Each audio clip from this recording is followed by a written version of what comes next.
There are voices that sing songs, and then there are voices that seem to carry the weight of time itself. Voices that feel ancient, yet are achingly, breathtakingly present.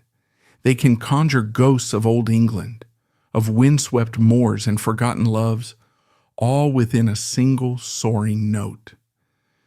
For a fleeting moment in the late 1960s and 70s, the purest, most powerful of these voices belonged to a woman named Sandy Denny. You might know her voice without even knowing her name. If you've ever listened to one of the biggest selling rock albums of all time, Led Zeppelin IV, you've heard her.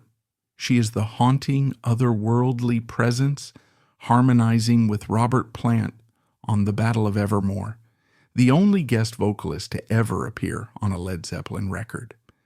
But that single iconic performance is just a whisper of a much larger, more profound, and ultimately more tragic story. It's the story of a woman who became the queen of British folk rock, a songwriter of astonishing depth, and a performer whose power was matched only by her fragility. It's a story about the devastating chasm that can exist between a celestial talent and a very human, very troubled soul. This is the story of Sandy Denny, and the haunting question she left us with, a question that defined her life. Who knows where the time goes? To understand Sandy, you have to understand the world that shaped her. She was born Alexandra Eileen Denny in 1947 in Merton Park, London. This wasn't the swinging London of Carnaby Street and the Beatles, not yet. This was post-war Britain, a world of gray skies, ration book memories, and a quiet stoic conservatism.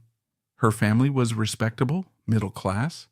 Her father, a man of Scottish heritage, held a deep appreciation for the poetry of Robert Burns, planting an early seed of folk tradition in his daughter's mind. From a young age, it was clear that Sandy was different. She was sent for classical piano lessons and she excelled, but the rigid structure of classical music couldn't contain her. She was drawn to the raw, unfiltered sounds of American blues and folk artists, to the stories of Leadbelly and the melodies of Bob Dylan. While her parents envisioned a respectable career for her, perhaps as a nurse, Sandy was already charting a different course. She got her first guitar and began to find her own voice, a voice that was too big, too full of emotion to be confined to a suburban London sitting room. The cultural tide was turning. By the mid-1960s, London was exploding with color, sound, and a rebellious new energy. Art schools became the incubators of this revolution, and it was at the Kingston College of Art that Sandy Denny truly began to blossom. Surrounded by other creative, restless souls, including future rock stars like Eric Clapton and Jimmy Page, who had passed through its halls, she immersed herself in the burgeoning folk club scene. This wasn't a commercialized pop folk movement. This was the real deal. Small, smoky clubs where the authenticity of the performance was everything. It was here, in places like the Troubadour, that Sandy honed her craft. She began by singing traditional ballads, but her voice was something else entirely. It wasn't the delicate, wispy sound of many of her contemporaries.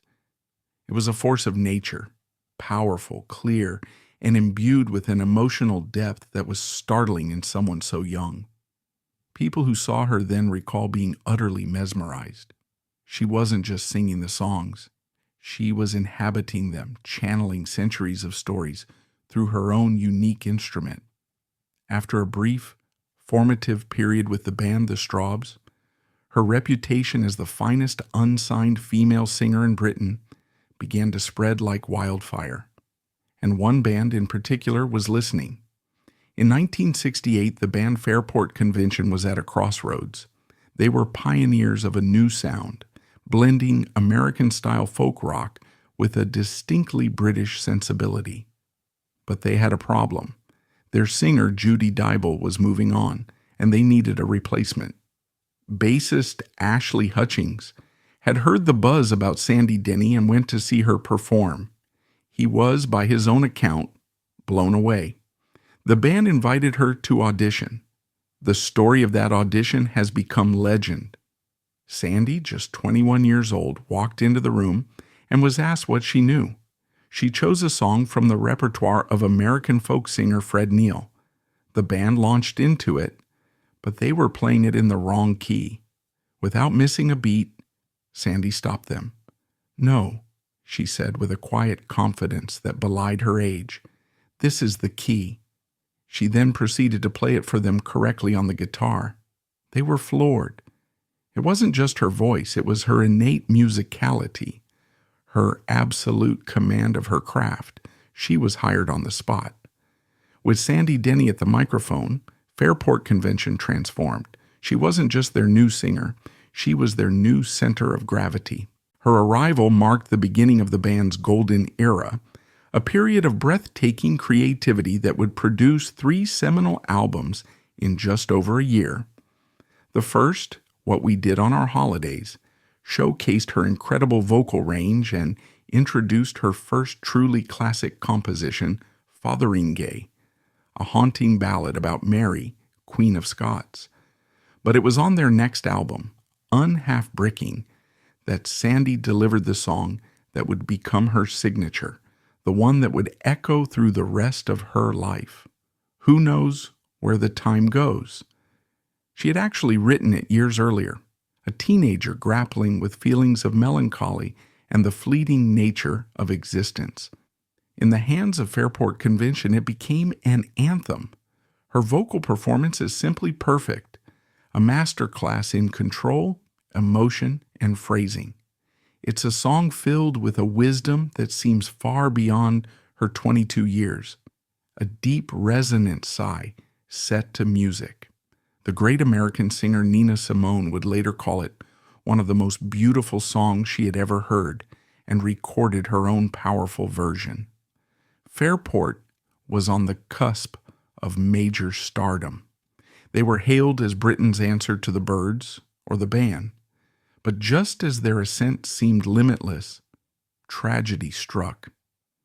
In May of 1969, on the M1 motorway after a gig, the band's van crashed. Their young drummer, Martin Lamble, was killed instantly, as was Jeannie Franklin, the girlfriend of guitarist Richard Thompson. The rest of the band was battered and broken, physically and psychologically. The crash was a devastating blow that changed everything. The carefree energy was gone, replaced by a profound sense of loss and a need to reconnect with something deeper, something more permanent. The band retreated to a country house in Hampshire to heal and to create. And from this period of intense grief and introspection came their masterpiece, the album Liege and Leaf.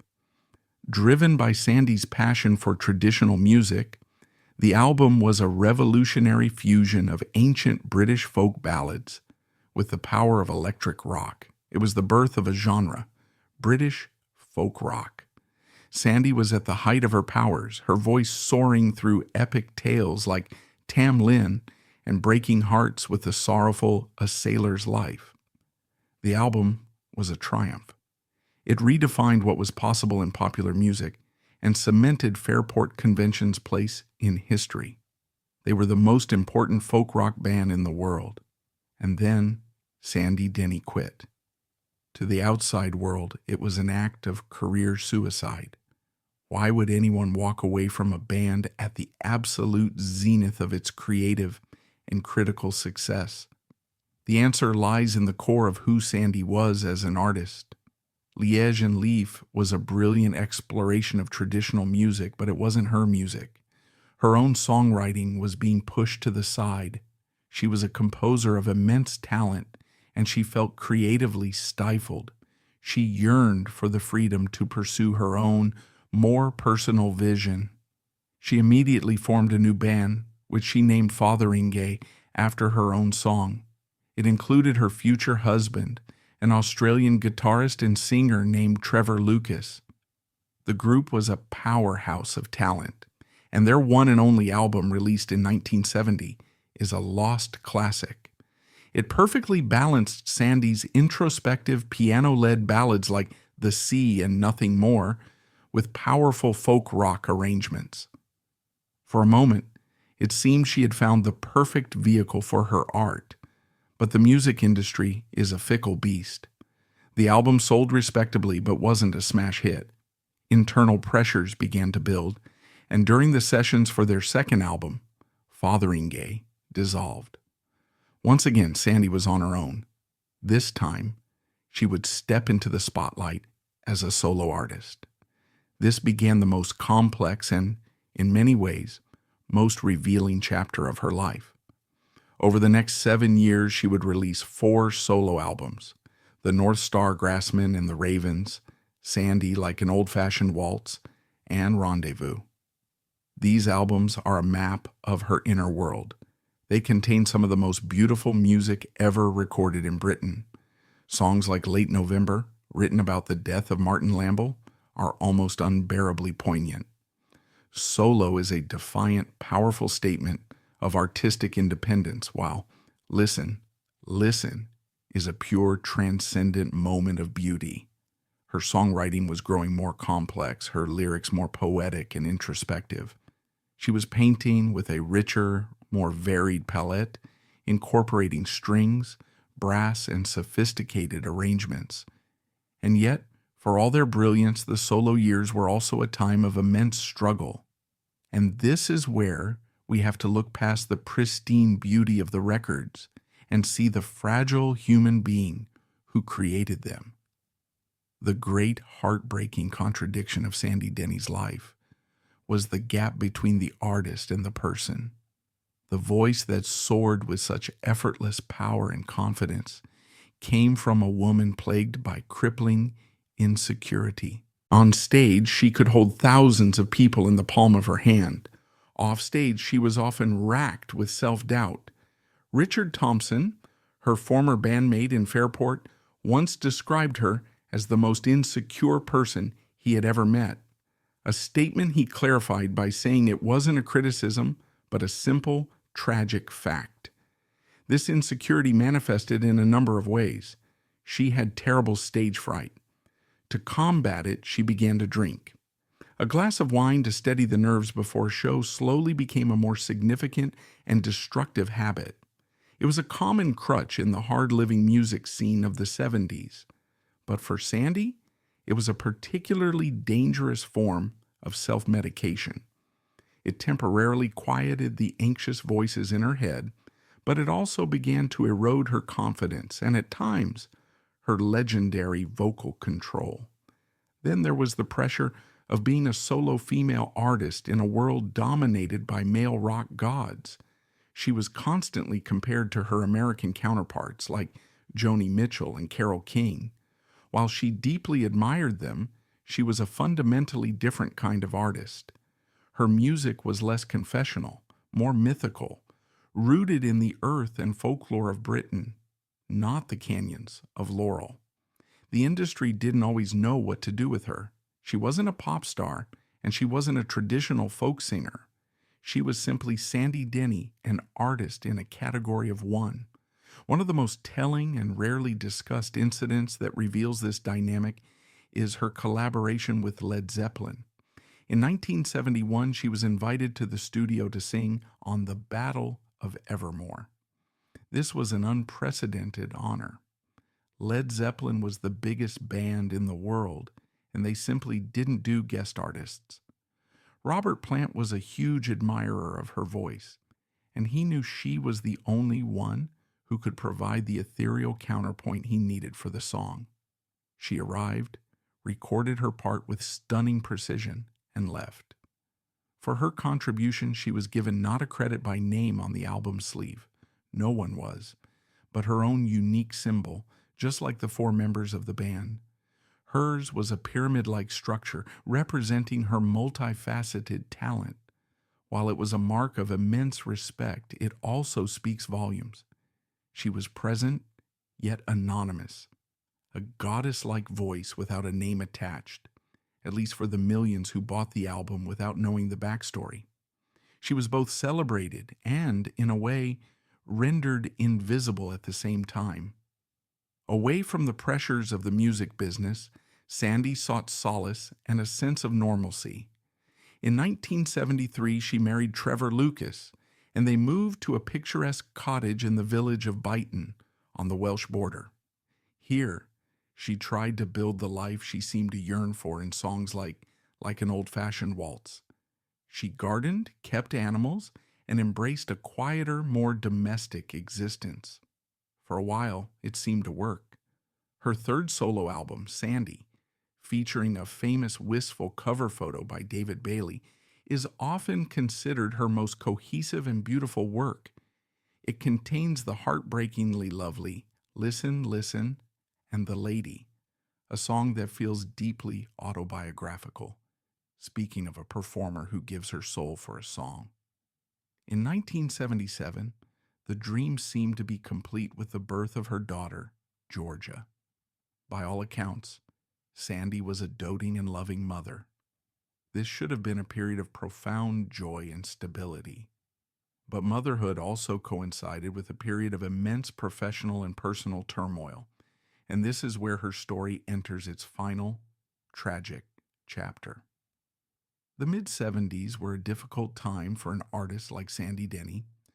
Punk rock had exploded onto the scene, a raw, aggressive rejection of the perceived excesses and complexities of the music that had come before. The delicate, nuanced world of folk rock suddenly felt out of step. Her final album, Rendezvous, released in 1977, was a move towards a more polished, contemporary sound. While it contained some stunning vocal performances, particularly the posthumously released title track, some critics and fans felt it was a step in the wrong direction, a dilution of her unique sound in a bid for commercial relevance. The album didn't sell well, and a subsequent UK tour was, by many accounts, a disaster. Sandy's drinking had worsened, fueled by her career anxieties and what some close to her now believe was a severe case of postpartum depression. Her performances became erratic. On some nights, the magic was still there. On others, her voice, once an instrument of crystalline purity, was noticeably strained. Her confidence, always fragile, was shattered. Her personal life began to unravel. Her marriage to Trevor Lucas, which had been the anchor of her life, became strained under the pressure. In early 1978, Trevor, feeling he had to take drastic action to protect their daughter, made the difficult decision to leave. He took the infant Georgia with him, returning to his native Australia. Sandy was utterly devastated. The two things that had given her life meaning outside of music, her husband and her child, were gone. What happened over the next few weeks is a subject of some debate and immense sadness. Alone and adrift, Sandy tried to cope. In late March of 1978, while staying with a friend in Cornwall, she had a fall down a flight of stairs. She suffered a head injury, but reportedly downplayed its severity, taking painkillers but not seeking extensive medical attention. She returned to London, staying at the home of a friend, Miranda Ward. She seemed disoriented, her mood swinging wildly.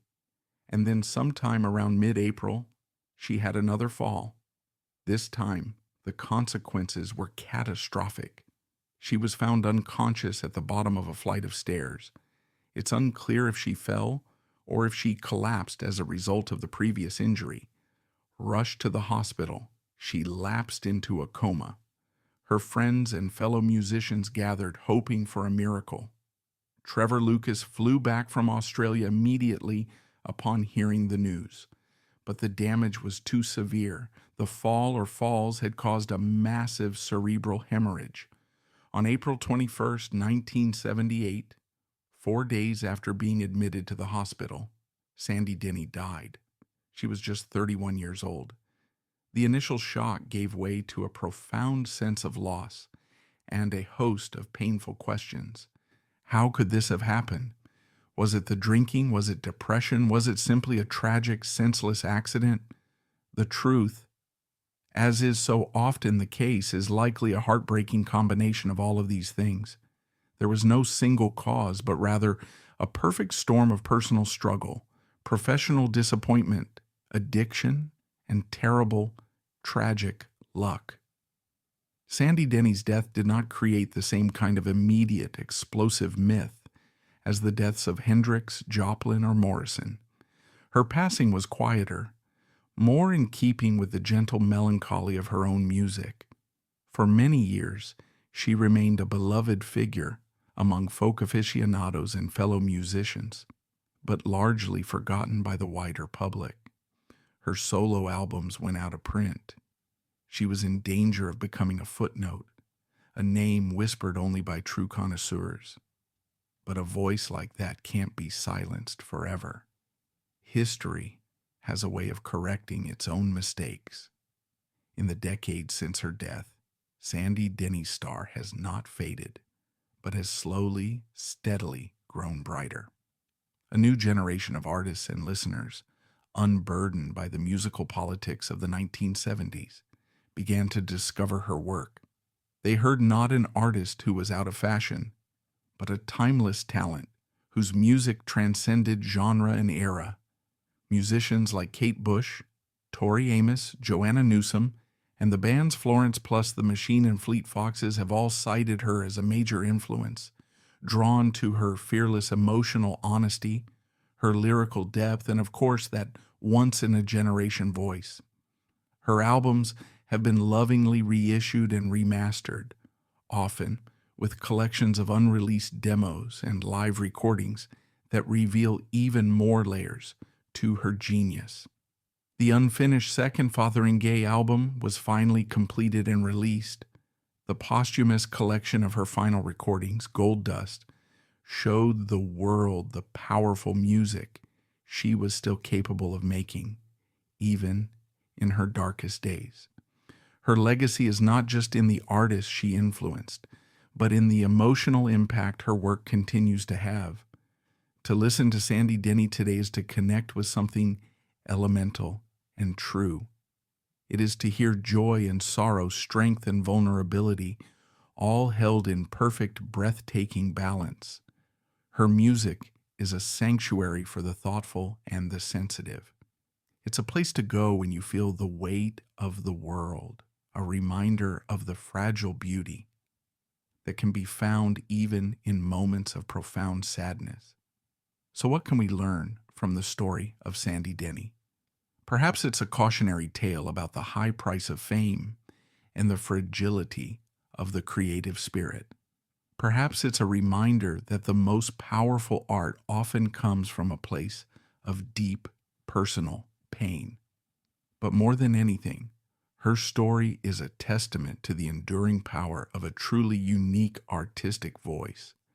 Sandy Denny gave her soul for her songs, and in return, she left behind a body of work that is as beautiful and as resonant today as it was the day she recorded it. She lived her life shadowed by the very question she so elegantly posed in her most famous song. She never found the answer, but in her music, she left us a timeless, hauntingly beautiful space in which to ponder it for ourselves. And in the end, her voice, that magnificent, soaring voice, is the one thing that time can never, ever take away. We're done for today. Thanks so much for watching. If you found this helpful, smash the like button, comment below, and hit subscribe for more great content coming your way soon.